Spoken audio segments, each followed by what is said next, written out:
Hi, welcome once again to M5's English language learning program, Let's Speak English.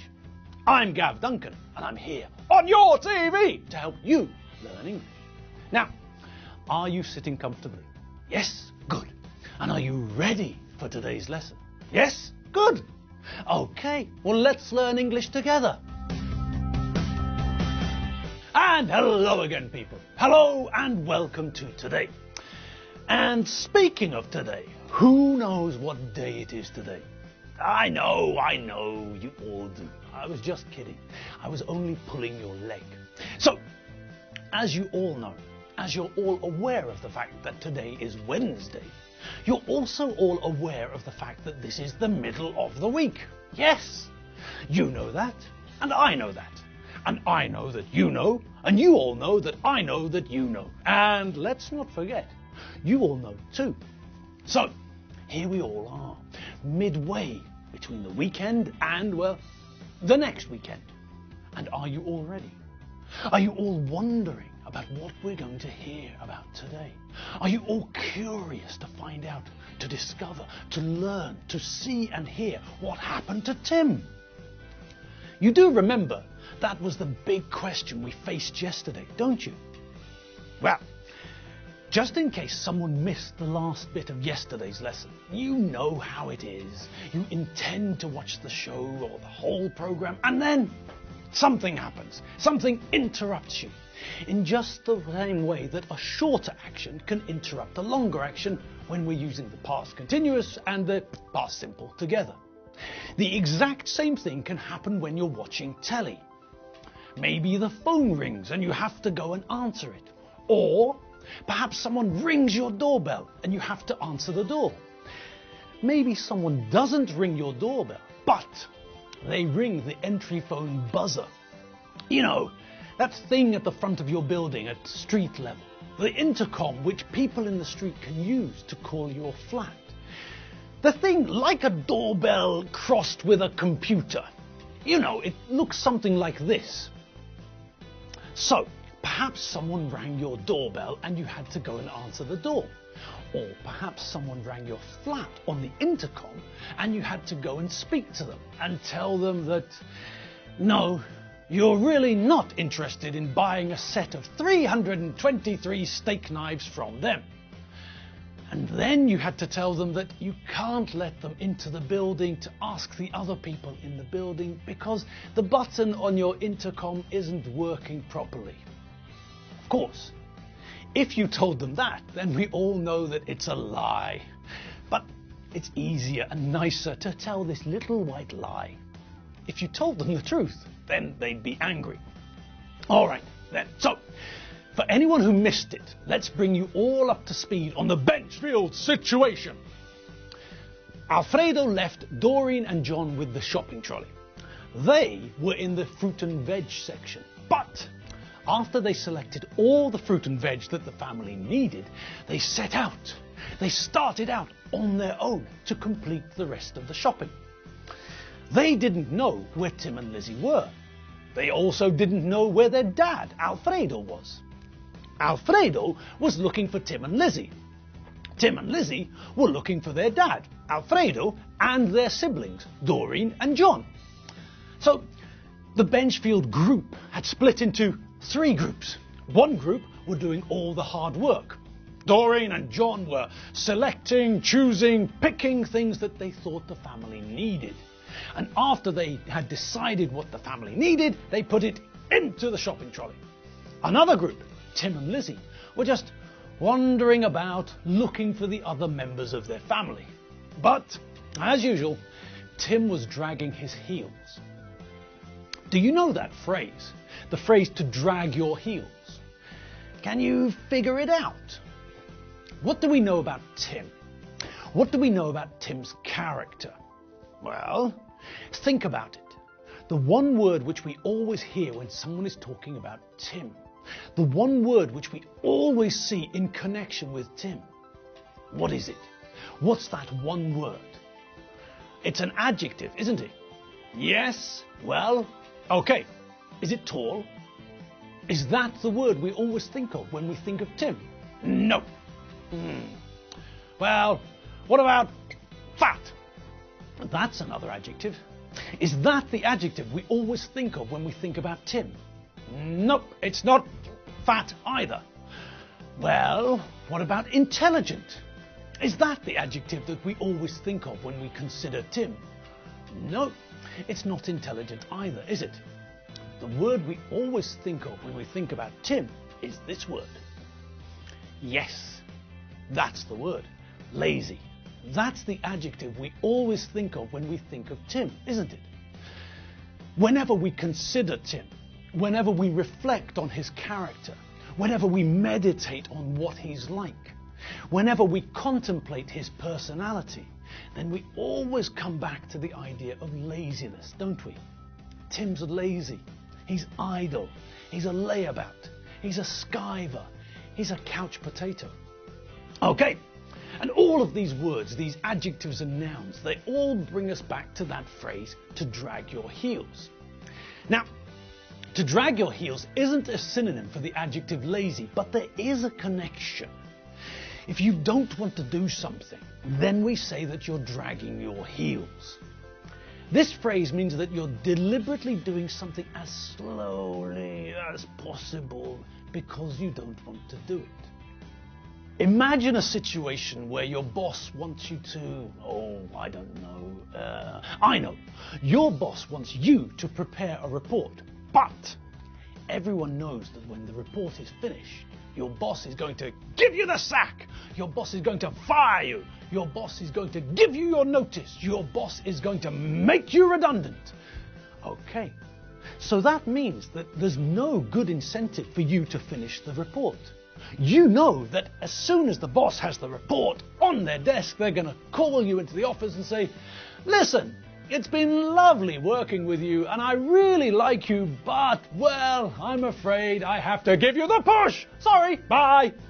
Now, in this situation, there is obviously very little incentive for you to finish the report quickly, is there?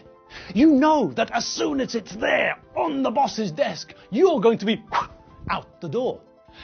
And what if you only have to work for another 22 days in order to qualify for your annual bonus? What if we add that ingredient to the recipe, eh? What about now? Exactly. Think about what you're going to do. You can't tell the boss that you're not going to do the report. That's no good. The boss will probably sack you there on the spot. No. So you have to be a bit crafty, a bit wily, like a fox. You have to delay the report. Not stop it, but delay it. Slow it down. You have to make sure that you don't finish the report before you complete the 22 days. After that, you're home free.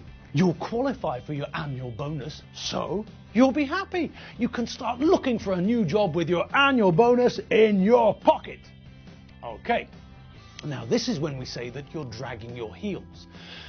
You don't want to finish what you're doing, so you're delaying it, you're postponing it. You're not stopping, you're just slowing things down.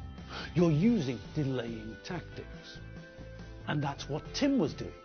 He doesn't want to help with the shopping because he's lazy, so he was taking his time. He was walking slowly. He was going off to look at magazines. He was doing everything possible to make sure that he didn't have to help the family do the shopping. Now, what about Alfredo? Well, Alfredo was the third group, even though he can't be a group because it's just him. Oh well, never mind all that now.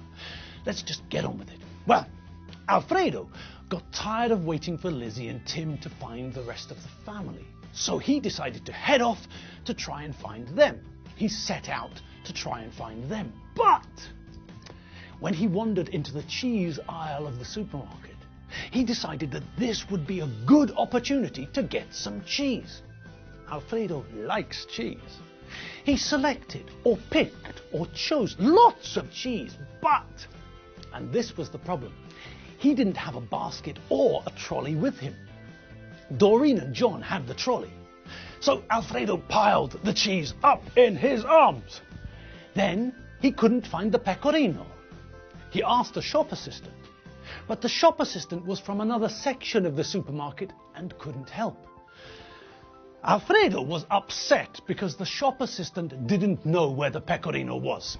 Then, because he couldn't see where he was going, he tripped and fell into the cheeses. What a mess! And because he fell into the soft, smelly French cheese, what a smell! Okay, moving along quickly. Smelly Alfredo, now stinking, reeking, ponging of cheese, was standing in the cheese aisle, covered in cheese, when the kids turned up. After that, Alfredo decided that he'd had enough. So he told the kids that they were going home.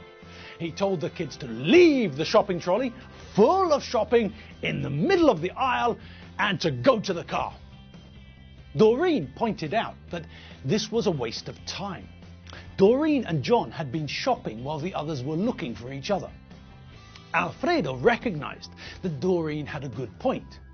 So he agreed that they should go to the checkouts, queue up, load their shopping onto the conveyor belt, pack the shopping into bags, pay for everything and go home. That way they wouldn't have wasted their time. And that's where we last saw them, isn't it? But there's another problem, isn't there? Yes, there's always another problem with the Benchfields. This time, when they were at the checkouts, loading their food onto the conveyor belt, Alfredo started to wonder about where the car was.